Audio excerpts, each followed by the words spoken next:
opinions, viewpoints, and beliefs presented on this program do not necessarily reflect those of the management, the affiliates and broadcast partners, or the sponsors. Listener discretion is advised.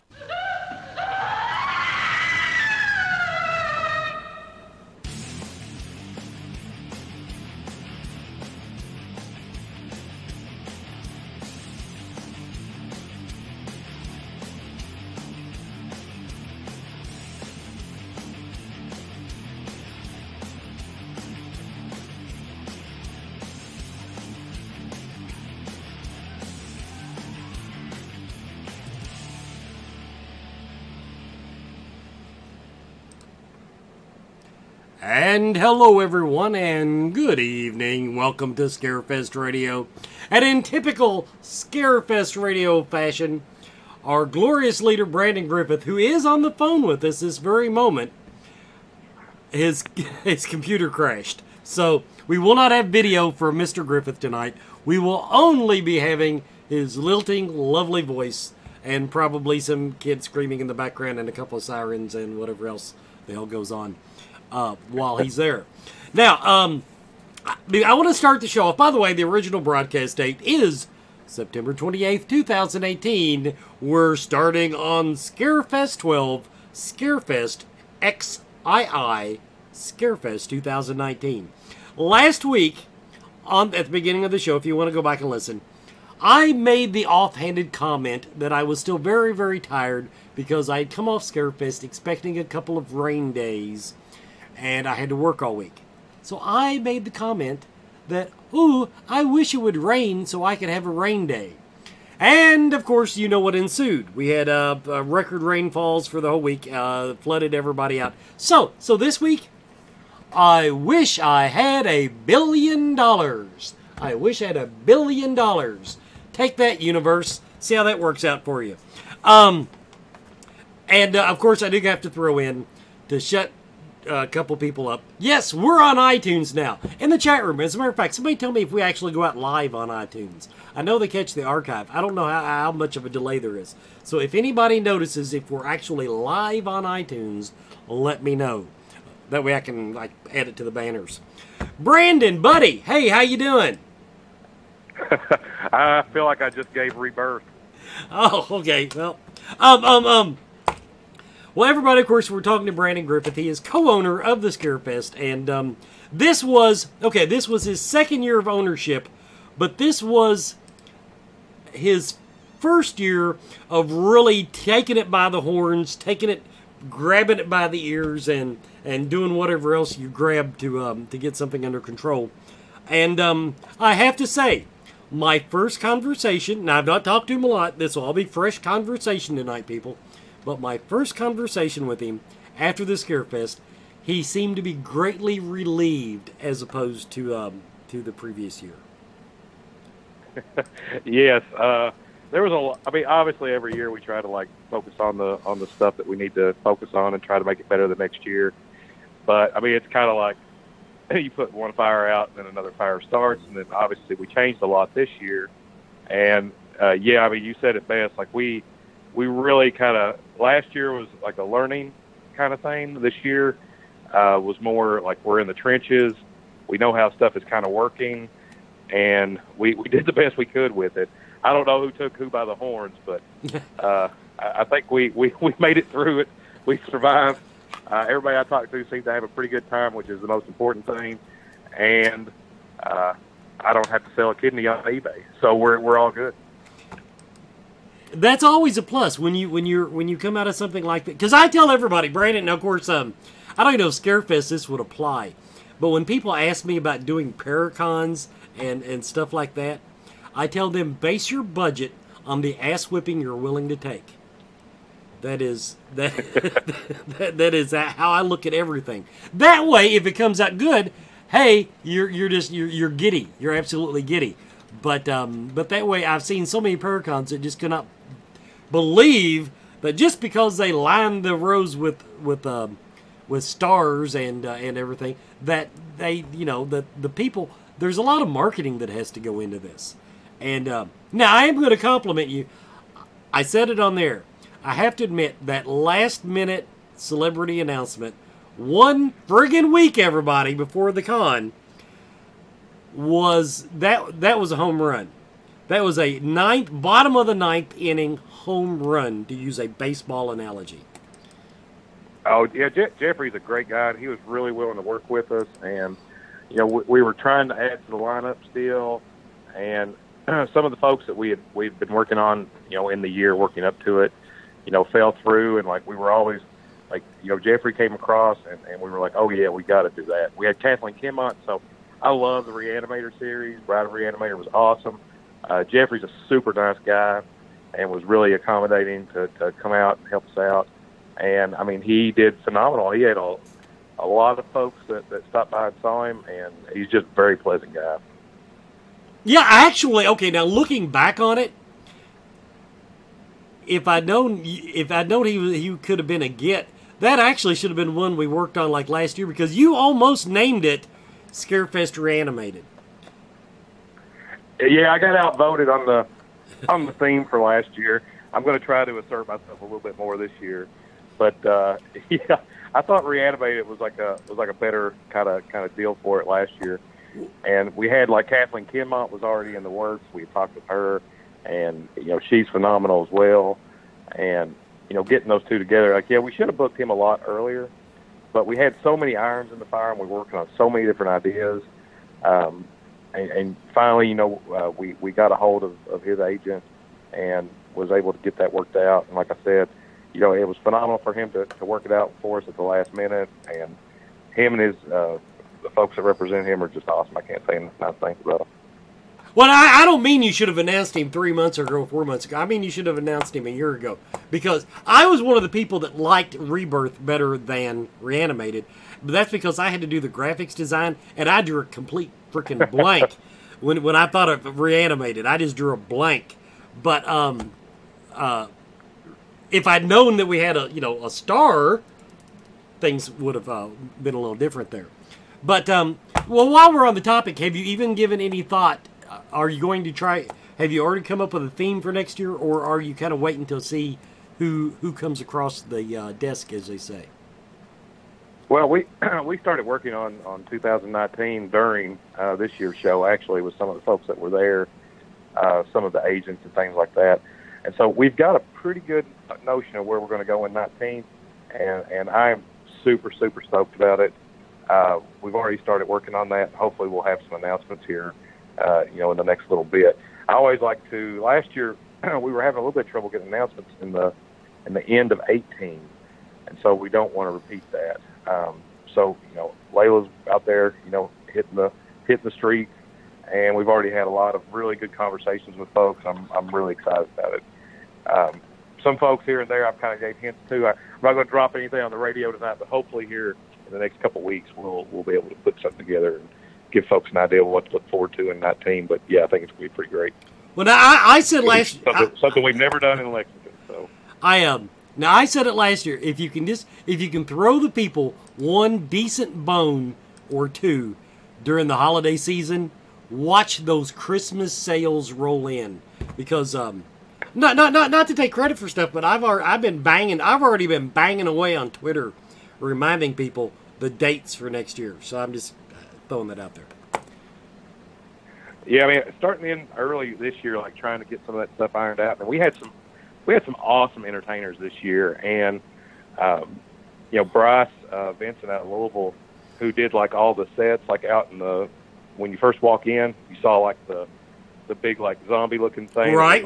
It's like the military background, and then you had the Sasquatch, like the Yeti thing when you walked in on the right. Like, he does phenomenal work, and so what we've really started to try to do is try to work with him on making some fabricated stuff just for Scarefest, and then really kind of diving in and getting the entertainment going earlier this year.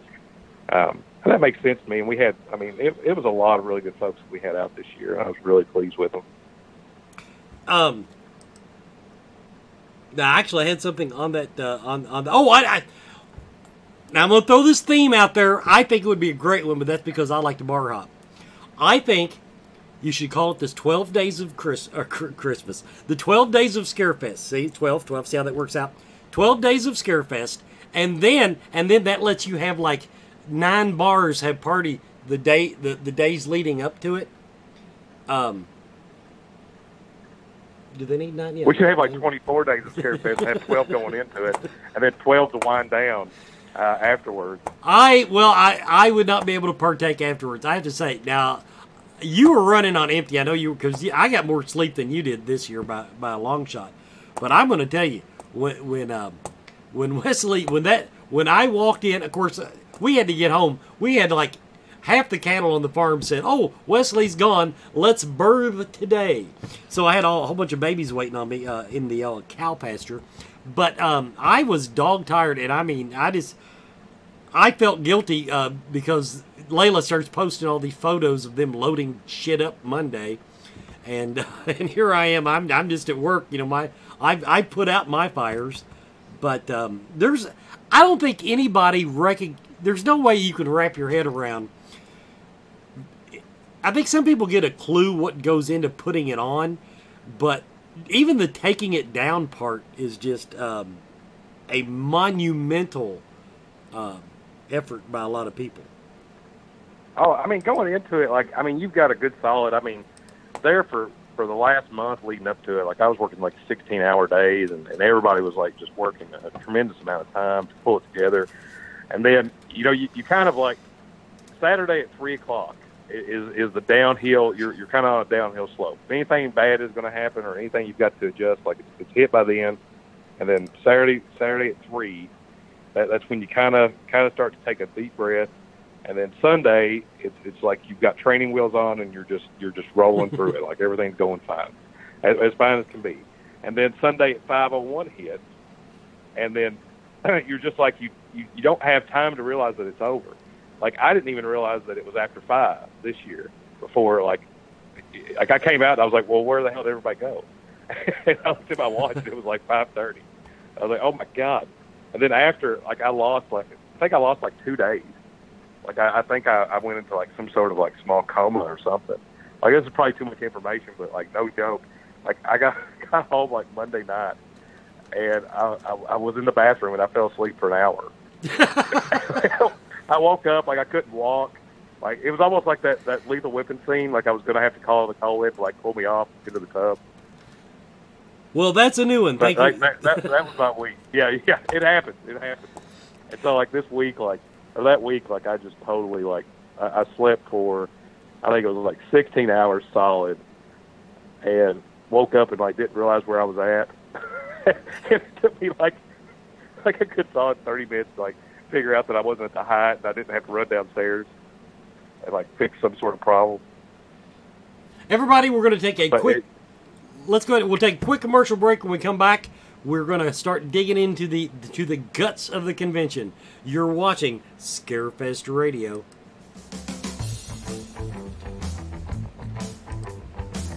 Do you feel lost in life? Do you seem to be stuck in emotions that are not yours? Is your home not the sanctuary it should be? Contact Spirit Mechanics, where they take a team approach to your metaphysical and spiritual problems. Spirit Mechanics specializes in aura cleansing, stone attunement, attachment removal, and house cleansings. Spirit Mechanics tailors their approach to your individual spiritual path and needs. Find them every month at Lexington, Kentucky's Mystical Fair, mysticalfairlex.com, or on Facebook by searching Spirit Mechanics, that's MECHANIX. Spirit Mechanics, for your spiritual health and well-being. Now, welcome back to Scarefest Radio. Before we get back to Brandon, I'm flashing there. Yeah, there you go. It was a good shot of it. But I have in my hands 2 8x10 glossy photos of famous people. And I'm going to butcher her name. Janina, why didn't I write that better? Gavankar and Sam Trammell. Stories on Facebook if you want to know how I ended up with the pictures. But we're going to give those away at about the 30-minute mark. So everybody, we'll do that on Twitter tonight. We will give you a hashtag at the 30-minute mark, and we're going to give one of those 2 photos away, whichever one you want. Mail it to you, and it's like, I don't know what they get for autographs, according to where you go, but it's a value. It is a value. Okay, Brandon, let's get into it now. Last year, first question is, did anybody threaten to punch you in the dick this year?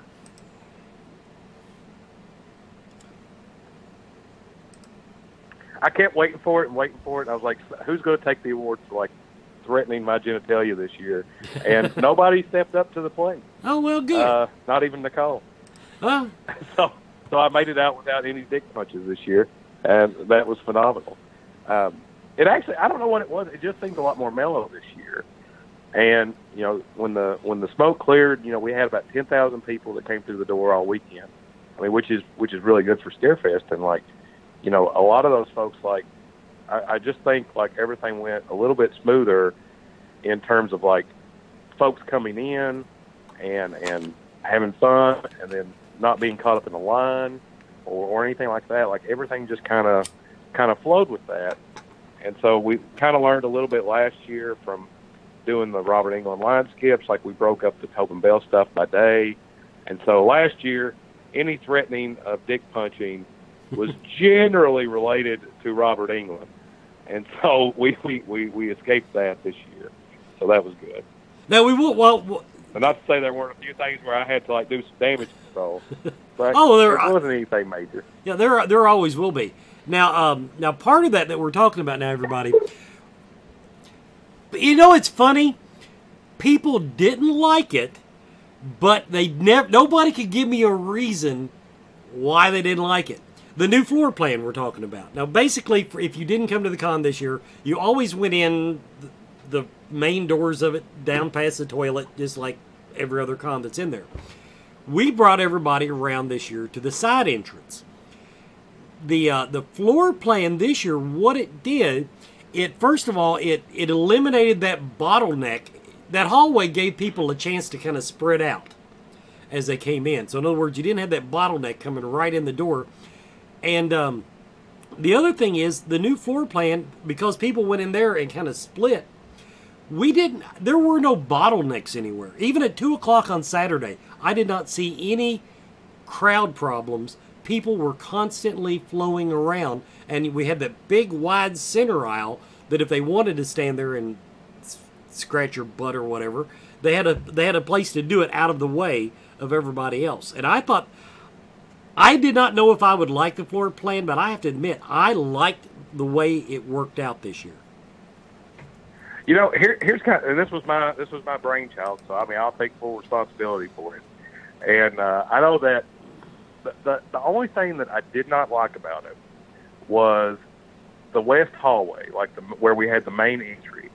There wasn't enough there to kind of captivate folks. It was the same distance going in that if you were walking down the main hallway that we were using before, but there wasn't really anything in that hallway to catch your eye. And you had to walk all the way down, and if you wanted to get back to the corner, then you had to, like, horseshoe it and all that stuff. But now that, you know, we can fix. But I liked having it on that side. I enjoyed it a lot more. It made a lot more sense. But I think that we could create something next year if we decide to go with that again, which, I mean, I would like to.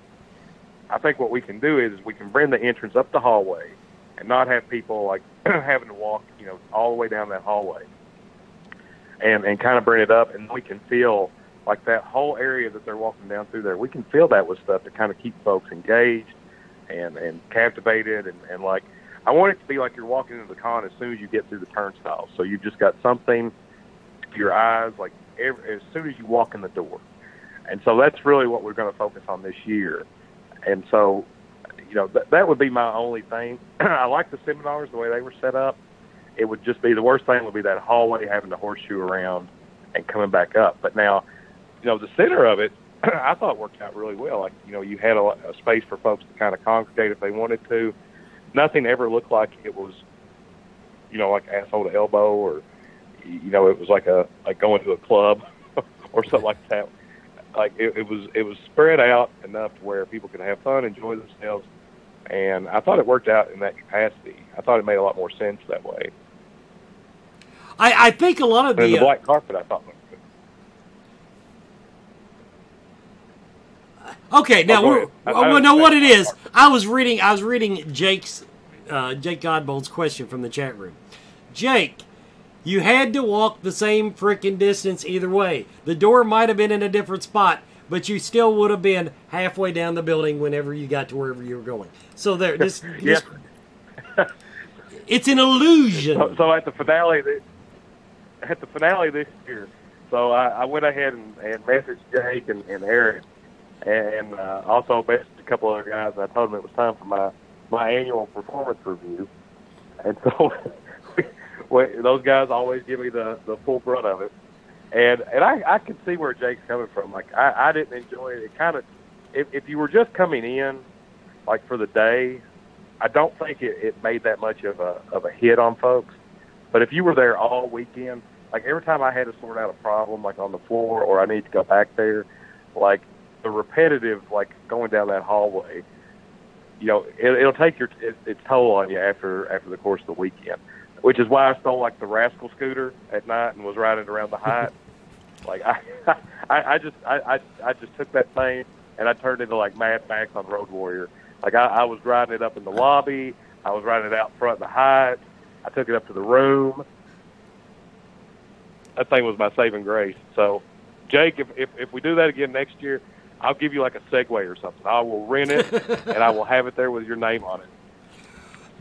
Once again, Jake, it's an illusion. Because now Wesley had to run to the seminar room about once an hour, because what started off as let's live stream 3 seminars this weekend turned into let's live stream 3 days of seminars. And I had to make a few trips up there to keep the equipment running. And I'm going to apologize. Some people took over the operation of the computer for me. And I didn't show them that you have to change the microphone. Facebook, in all of its infinite wisdom, will not let you default a microphone, the one you want, at least not easily. And every time we'd restart it, it would change microphones. I had a really good microphone that would let you hear a mouse bark in the far corner, but no, it kept going to the webcam. So any complaints about the streaming audio, that's all that was. We will have that all fixed next year, because I will just actually have somebody sitting there to run the computer who knows what the hell they're doing. So let's talk about now the last year you ended the con with a legal pad that you called your never fucking again list. Did you actually go to the trouble to create such a list this year, or did you just is it like never, probably never again, or is it like a page? How do we come out on the things that you just absolutely either did not work or have to change? You know, the Never Again list this year, last year, I think it was every bit of like 3 pages long. And it was things that made me just want to slam my hand in the car door that I never thought were going to happen in a million years. Like things that nobody told me about, things that, you know, you got to remember, like, me and Nicole are social workers. And, like, you know, we've been a part of Scarefest for a long time, but never on that side of things. So last year, my Never Fucking Again list, was exponentially larger than it was this year. And, you know, it was different things, and, like, there was, like I was saying, it was a lot of learning last year. But this year was a lot more like, I filled up a page. I filled up a page, and so 1 versus 3, I will take that any day. And so the things that were on it this year, like we addressed all the ones that were on it last year. We only had a couple of repeats, which, you know, that'll happen from time to time. But overall, the Never Fucking Again list, like, turned out fairly decent this year. I was happy with it. Now, just to give everybody a clue, this will not be the keyword or the hashtag that we put on Twitter tonight. But I do have to bring up chairs. It has been a frequent topic, in on Facebook. That's our go-to hashtag, everybody, but not for the contest tonight. It started out at the launch party. And then honestly, I didn't really expect them over at the party venue because they didn't have chairs before. But then we went from there to the party venue, then and back to the Halloween party. None of the parties had any place for us old folks to sit. Are we going to address that problem next year, Mr. Griffith? Now, what night was it we had that conversation? Like, was it up at the hospitality suite? Yeah, it was. That was it. Saturday night. Yeah. Yeah. So Saturday night, like we all like I dragged myself into the hospitality suite, and after many cocktails, and Dr. Chubb walking in and out repeatedly, like Wes comes in and basically delivers a very heartfelt conversation about the only thing the con needs is chairs. And I was like, what are you talking about? And then I was like, if it was just chairs, shit, I will go out and buy chairs tomorrow. But we had a long conversation about it, and I got to the bottom of it. And yes, there will be chairs, but I think the party structure, like next year, like how we use that area when you walk in, like it's a lot of dead space until you get to the parties. And so then we're using that area a lot more. But, we're not taking advantage of that space. And so, like I was saying, like I want it, like when you're walking into that area, like it should just be, holy shit, I'm here. Wow, that's amazing. Oh my God, look at that. And like not have dead space and silence, like walking through there. That was the one thing I could not wrap my head around. That and the lack of chairs, of course.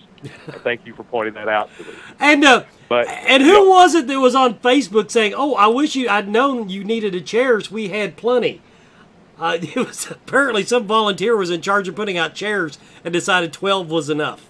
Yeah, screw the other 200 people. Well, one thing that I've learned this year is that we have some amazing volunteers. I mean, absolutely, these guys are awesome. Some folks, I would not make the same decisions that they do, but that happens. So it's just like anything else. Like we really have, like we've created a good, I think we've cultivated those folks that have been here year after year, and we had a lot of first year folks this year that volunteered that were absolutely amazing. I mean, these guys were phenomenal. And we had so many people not show up, which is the same every year. Like, if you've got 200 people, bank that only like 50% of them are going to show up. And true to form, that happened this year. And so where we've kind of faltered, I think, is cultivating, our long-term relationships with volunteers and keeping that on the up and up. And so that's really something that we looked at this year, during the con and when we had our little post-mortem conversations, was really building on the folks that we had this year, mm-hmm. who worked, who didn't show up, because there's no sense in having, 200 people if you can only count on, half of them being responsible. Like, what does that look like long term? And some of it, I mean, it all translates into, volunteers are sometimes going to have to make decisions on the cuff. And whether that be chairs, which is central to any convention apparently, or something else, like, we've got folks that can do that and make those calls and are competent and awesome at what they do and love it. And we love them. And so I think that the first step that we make towards making the con better next year is identifying the folks that we can lean on, that we can depend on, that we know are going to be there, and we know are going to make sure that folks have a good time and can put out chairs and all those things. And so I think we're really kind of focusing on that for this year and building on that. Now, not to harp on this topic, but now it is related. Now, once again, the venue where we had the VIP party. Now, of course, once again, I don't. What do they even do with all the? They have wedding receptions there. It's like when the Scarefest shows up, they hide all the chairs. But okay, that's not your problem. Except you might want to put a bug in their ear next year that part of your clientele is my age. But now this is one place. Now, okay, I'm on board with several of our frequent attendees here. The one thing that faltered this year that had finally gotten fixed over all the years, it's always been a pain in the ass, Brandon, and then at the VIP party, the line to the bar was too damn long. Man, we hear it every year. Like, it just seems like, I mean, we paid for extra bartenders, and actually we had a lot more turnout at the VIP party than I anticipated. I mean, that thing was packed, and a lot of the celebrities showed up this year. Yeah, has been kind of touch and go. I want to say on the kudo side, this was probably the best crowd of celebrities that I've seen walk in the doors of the VIP party, God, for 5 or 6 years at least. Yeah, no, these guys were awesome. And one thing that, like, I really was adamant about after last year and the previous year, like, we've always had folks show up, but it's just one of those things where, you know, they may come in for a little bit and then exit. And you can only get them to do so much in that regard. But this year, a lot of the conversations revolved around, look, you know, part of the thing is like we want to promote, like, for our VIPs a chance to interact, and like that's part of the convention experience. Like when I go to cons, like I do VIP, like that's what I expect, and you know, this year we really kind of focused on that, and I thought it worked this year. We had a lot of really cool folks that were actually, you know, only had to be there for a certain amount of time, but ended up staying, like, you know, much longer than what we thought. It was because they had a good time and they were interacting with folks, and everything was going really good, I thought. Now, every year, we fall into the bartender limbo, and it was the same at Manchester. It was the same there, and we even added bartenders. And so next year, there's two things. I'm going to find a third-party vendor, Wes, that deals in nothing but bartenders and chairs. And I'm going to, by God, like, throw as much money at it as I can. Actually, it's not even a thing of throwing money at it, Brandon. Tell them to ask me. I've been to the secret to getting your bar line down is to have 2 stations that have nothing but beer. In other words, all the people that just want a beer can walk up and say, I want a beer. And they will hand them a beer. And then the mixed drink people like me, they take a while. And thank God they got rid of the Boggle Bomb this year, because that thing takes like 30 minutes to mix because it's got like 12 ingredients. Different liquor sponsors. It was nothing against the Boggle Bomb. But that was now, incidentally though, everybody, now the line to the Tito's had a separate bar serving their products and beer. That line, snappy. But Brandon, we have to get Coke or Pepsi to sponsor us next year. I love Crunk. Don't get me wrong, but I was drinking Crunk energy drink mixed with Tito's vodka, and the Crunk was stronger than the vodka, and it was waking me up instead of getting me inebriated. And so I left the party white with my eyes. Oh man, every year. Yeah, every year, like I have Crunk like falling out of my backpack. I have Crunk like on my nightstand when I wake up in the morning every morning. Like it's just raining Crunk. And so, like, I get my Crunk fix all within, like, 3 days. But, no, I totally agree. Like, you know, the thing with the VIP party, and the thing that I really want to hear from folks before we really start, like, looking at planning this year and going into it, you know, I want to know what folks think about the venues. I want to know what works and what doesn't. We've had, you know, this is our second year where we've changed up the venues this year a little bit. And, you know, I'm not going to say my personal preference, but I know that there's pros and cons for each one. And I really like both venues. Like, I really can't say anything bad about either one of them. And plus, I mean, they're within a stone's throw of each other. But I was really happy. I was nervous about the venue this year, but I was really happy the way it turned out. I thought it worked out really well. We had some more ideas for, like, trying to, like, when you walked into, like, the hallway where it dog legs around and you walk in, you kind of got the hallway, like we wanted to put a haunt in there and kind of like fill it with smoke and make it feel like a real creepy vibe, but we didn't have the time to pull that off.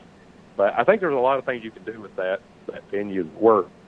Now, I definitely want to hear from folks that if they have a preference or they thought this year worked out better than last year, they like the Manchester better. You know, I definitely want to hear from folks on that, because we're going into planning, and you know, it's not just about what me and Nicole think is works best, but it's what's going to make folks happy and what they're going to have the most fun with, and especially for, you know, VIPs and folks like that. So I can't stress it enough. Like, reach out to me, shoot me a message, shoot Nicole a message. Definitely want to hear about the VIP party experience this year and what you guys think relative to last year. The only thing I will say that I liked the Manchester better was because they let you go out the side door to smoke and get to the food trucks. It made that seem a little more part of the party. Where the venue we were in this year, you had to go out front and you had to walk around the building to get to the food truck. I felt that was the only thing I noticed about because to me they were both about the same size, so I didn't have any complaints there. But I did like the layout of the Manchester better for that reason, just to have a place to go outside. Yeah, I mean, both of them work. I like the openness of the distillery, though, for, like, folks that are trickling out that way. Like, this was the year of the smoker, though, for Scarefest. Like, whether it be at the con or at the VIP party, like, the West Wing hallway, like, everybody going out to smoke that section, trying to control it there, and then, like, everything that was going on, at like, having to walk back out at the distillery. Like, we've got to take care of our smokers. But, gosh, man, it was... That was really hard to kind of work on this year, especially with the layout in that West Wing hallway and all those doors. But, yeah, I think that the food truck stuff, like, I definitely want to hear from folks, too, about how the food truck stuff worked. Because this was the first year that we did it at the con, and, we had some touch-and-go moments. Like, one guy flaked and, like, drove off, which was awesome, and didn't hear from him for the rest of the weekend. Now, the other ones that were there did a phenomenal job, and I heard a lot of good feedback on them. So hopefully that'll be something that we can continue on next year too, and I thought that was pretty cool. Yeah, now the feedback I got on the food trucks was basically other than there weren't enough of them, and of course, like you said, you had one leave, and I don't think, in other words, the idea worked. The idea worked. People liked having that, but for whatever reason, the food trucks didn't flock to our door to take on this task. And they should have, because that was the thing. They couldn't get their food fast enough. That was the only feedback I got on that. Now, this is something. I'll tell you what. We're going to do a commercial break. Then we will come back. Nora Custer, I got your question from the Facebook chat. We will hit that next. We'll be right back, everybody. When I come back, we'll do our hashtag. Coyote Chris Sutton. Shamanism. Spiritual advisement. Paranormal investigations. Inspirational presentations. Bringing light to the darkest places for over 20 years. Go to coyotechris.com to learn more. And welcome back, everybody, to Scarefest Radio. I lied. Hashtag chairs. You have to put it on Twitter. You have to go at... you have to tag at the Scarefest. You have to tag the account. I'm not searching for the keyword tonight. I'm watching the official Scarefest Twitter page to see who the first person that gives me hashtag chairs, plural. And you will get your choice of these two lovely, lovely people. Their photos. High quality there. Now, from the chair. Now, this is a topic we talked about a little bit leading up to it. Has the Civic Center... Convention Center, whatever the hell you want to call them, have they clued us in on the construction schedule and what's going to be tore down when? And because that's something that's weighing on some of the vendors' minds more than the public, is what are we going to have to deal with coming up? So there's a lot of things with with the center. Like, I mean, I love the venue, but there are some things that could be a little bit better with it. And like, I can tell you right now, from a vendor perspective, like, when that back gate was open and they weren't able to turn on the air conditioning and we were all, like, moving stuff, like, it got hot there. And, like, it's so weird about, like, their rules and, like, the food truck, like, couldn't sell, like, beverages because they sell them at the concession stand. And so you had to go to two different places for that. And then they couldn't turn the air on because the loading dock door was open. And so, like, everybody was like, I mean, I looked like somebody had thrown, like, a 5-gallon bucket of water on me. By the end, like even before the con started on Friday.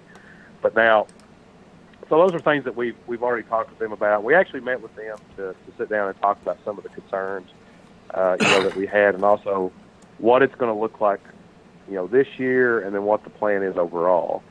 Now, I don't know if you guys watch, like, everything downtown and everything with Rupp Arena and all that stuff has been real funky lately, and nobody really knows, like, what's going on. But they've released some plans and what they're looking at, and kind of have gone a little bit more public with what the plan is overall versus, like, phase 1 and phase 2 and stuff like that. Now, my understanding from what it looks like for us this year, I'll talk about what it looks like this year, and then I'll talk about, like, what the overall, like, goal is for it. Because the overall, like, the end product, I think is going to be phenomenal, and it makes a lot more sense. And so it keeps people from having to park in that back lot and walk 10 miles to get in and all that stuff. But, you know, the problem that we're going to have is that we're going to, you know, they're going to be doing some work on our area. I mean, there's no doubt about that. We're going to lose some of that space on the main floor. The back area, and this is my understanding, so part of the hallway is they're going to start working on the back end of the convention hall. So vendors, like everybody that loads in on that section, basically, you know, that end section where we had the artist tables and the old celebrity row, and then, like, we had the asylum breakout room and everything, we're going to lose a section of that coming back up. Now, we're not sure exactly how much or what that's going to look like, but we know we're going to lose a section of it. Now, the good thing about the center is they don't have a lack of space, and so we've got, like I said, all that area, like, out in the pre-function. If we use the hallway again, then I really want to be able to use vendors in the pre-function and use vendors in that hallway, and I think that would be an ideal placement for folks. And then obviously having it set up so, you know, you've got to get past the vendors to get to the celebrities. And so I think we've got a good plan for all of that. And some of it is going to have to move upstairs for next year. But we're solid. We're going to have the same square footage. You know, worst case scenario is that some of the, like, activities and entertainment and events, and I'm trying to keep the vendors and the celebrities all stay in the same area, because that's one, each drives the other one. We want our vendors to do good, and we want our celebrities to do good. And we don't want to confuse people by having them, you know, have to go to multiple areas. Right. And, you know, I think that, you know, we'll be able to make it all work on one level if we rearrange some things. And that's what we met with the center on, you know, the other day. So I think we're going to be good on that capacity. We're going to be able to keep about the same square footage downstairs once we make some adjustments. Now, moving it upstairs, of course, for, like, you know, things like, you know, we've got the thoroughbred rooms that are upstairs. You've got the big ballroom that is up there that Comic-Con uses and things like that. And so we've got access to that. We're working with the center on how we're going to utilize that. But again, you know, my goal is to keep all the vendors and celebrities on one section, and really kind of make sure those folks are taken care of and in good spots, and we've got a good flow. And that makes sense to me, and that's what we're going to try and do. You know, at most, we'll probably be using some space upstairs this year, and, you know, that's fine. But now, after we get through the construction phase, you know, basically, you know, the convention floor is going to open up right on, from the plans, if you look at it, they're going to redo the entire, like, High Street entry. And so the con floor is actually going to open up, like, you're going to go into the convention from the High Street main parking lot entryway, which I think makes a lot of sense. And so I'm really excited about that aspect of it. I think it'll be good. I think once they finish it, we'll have a lot more space. The convention floor is going to be huge. Everything's going to be updated, and it's already a good venue to use. And I think this will make it better. But that's kind of where we're at right now. So we're not moving. Nobody's going to, you know, we're married to downtown Lexington. I love downtown Lexington. Love the hotels down there. Love, you know, when you go to cons and things like that, like, it's not only about the con, but it's about where it's at. It's about, you know, what you're able to access when everything shuts down. And part of that is, like, having a downtown experience in Lexington, because there's a lot to do downtown. And so we want to maintain that, and we will. Now, to kind of backtrack a little bit, now it actually did kind of come up. The Thursday night thing. I'm just going to put it out there because there are several of us, well, not me in particular because I don't do karaoke, but I'm going to tell you, the word karaoke or scarioke or even horror trivia or anything keeps popping up for that Thursday night party. In other words, make it less of a, well, like this year it was a concert. Last year we had a movie premiere.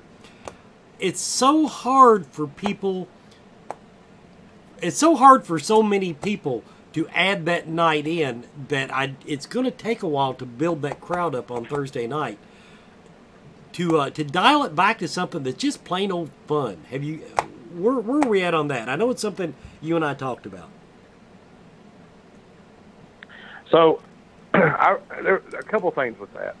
So, first, like we started in like I wanted to do trivia this year, and Nick Brown took that, and I thought it worked out really well on the floor, and all that. Now I know, like, just hear me out here for a second, but the horror trivia and the karaoke kind of ideas, like we went with the horror trivia this year and worked that in, and next year 100% I'm going to figure out some way of doing karaoke, but I want it to be like, I think Thursday it could work. I think it could also work as an event on Saturday.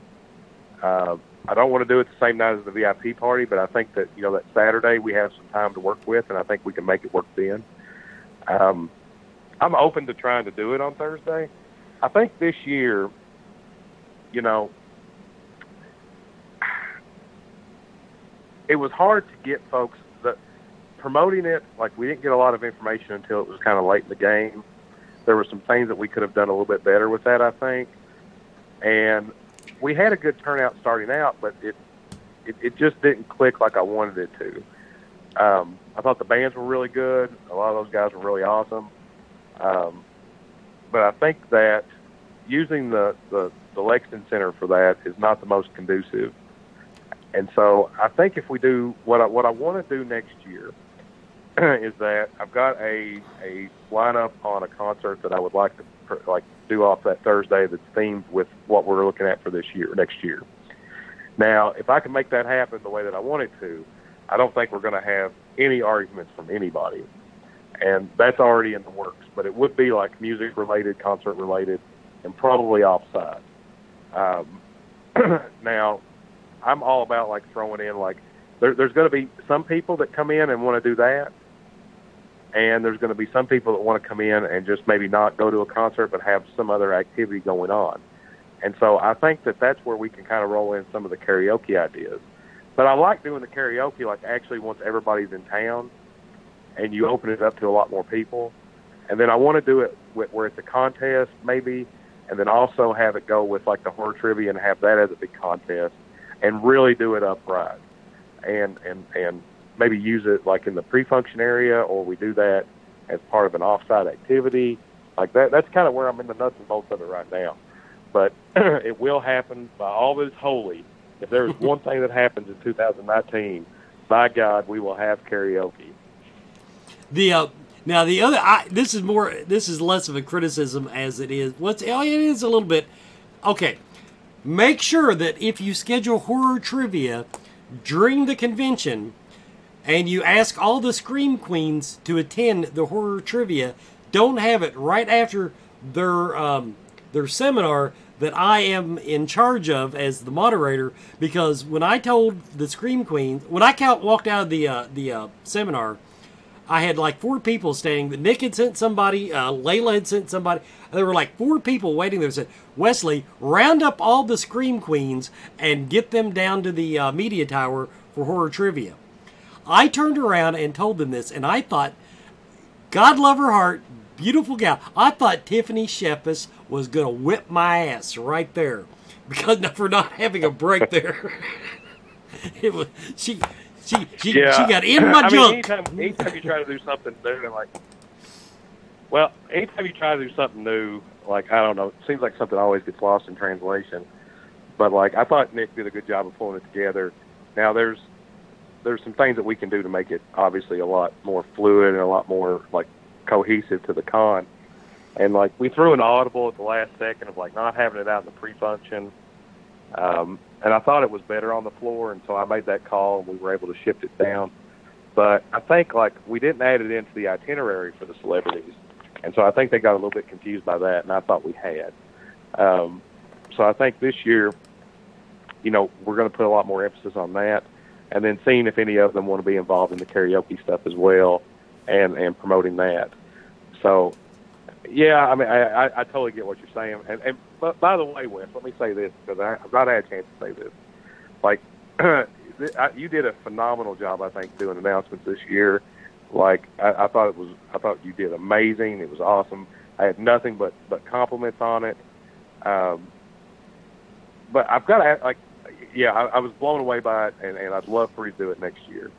Now, who did you get to fill in for you when you were going to like your panels and stuff? I just left the damn microphone laying on the table and told people to do it. No, Chad.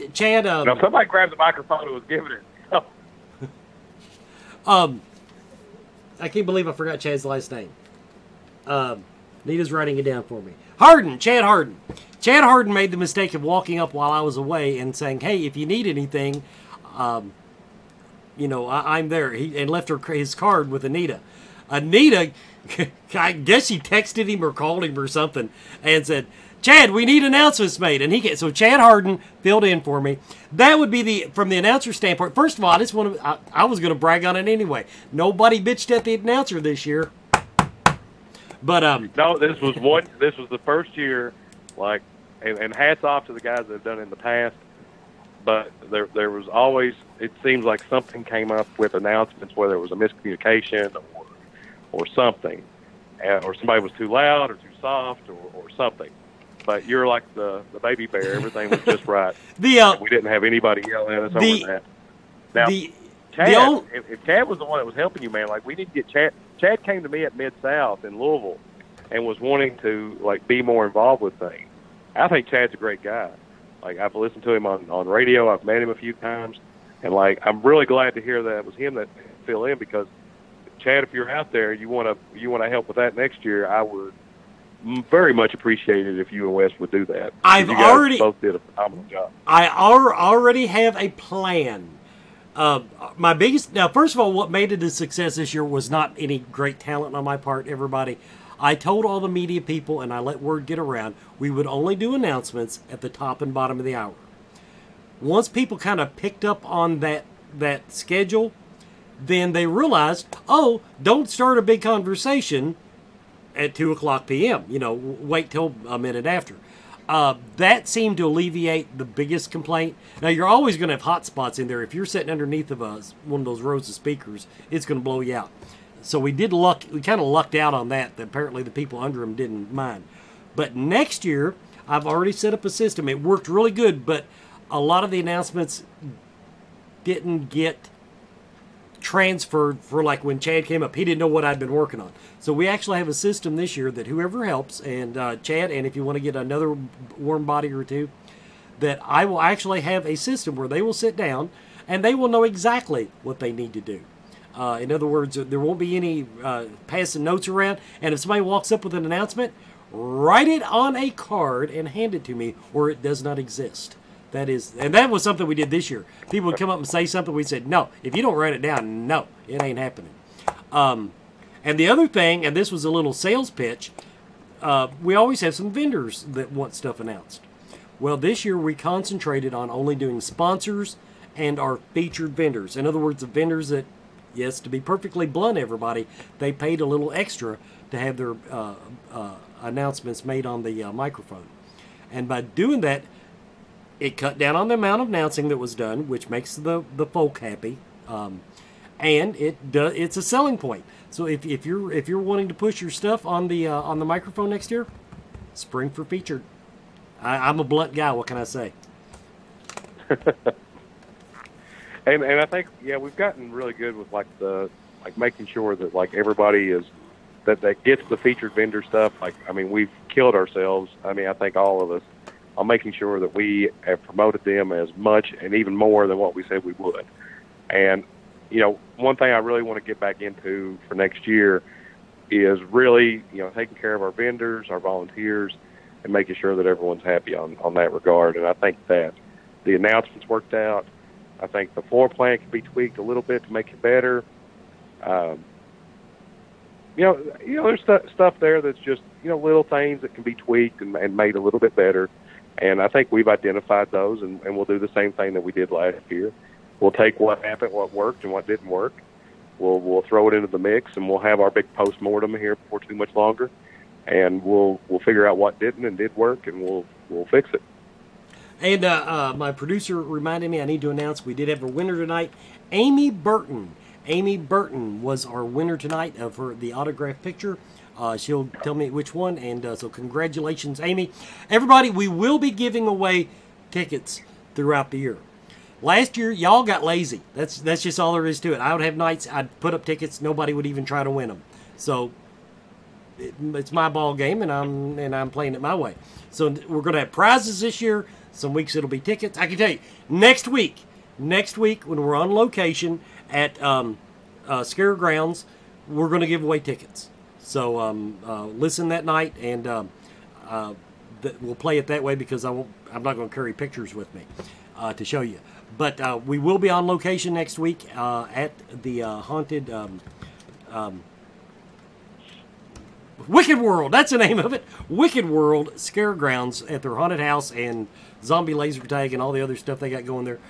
Same time, everybody, but we will be there early. If y'all want to come out and support Wicked World, they always do a lot for Scarefest, bringing in costumed critters and people like that. And so we wanted to show them a little extra support and do that live remote, give them some publicity next week. Brandon, thank you so much. Get you back on schedule and get you co-hosting again. Of course, I guess I'll have to come over and fix that damn Mac. I will get it fixed. The problem is that everything decided to screw up with like 30 minutes down. I had like 10 kids in here, 3 dogs, 2 cats, and yeah, like anything you can name was like running through here. So I'll make sure that's up and running before next time. Okay, but so I'll be getting with Brandon, but yeah, Brandon I'll make him come back, everybody, as a frequent co-host of the program. As you can see, if you've been watching on Facebook and Twitter, we've already scheduled up through almost the end of October. We're getting the guests scheduled, so you'll know what's coming up, and I think the graphics work is just absolutely fan-freaking-tastic, if I do say so myself. And we're looking forward to a great year, Brandon, everybody. This is Scarefest Radio, and I want to thank you so much for tuning in. Hey, Wes. Hold on.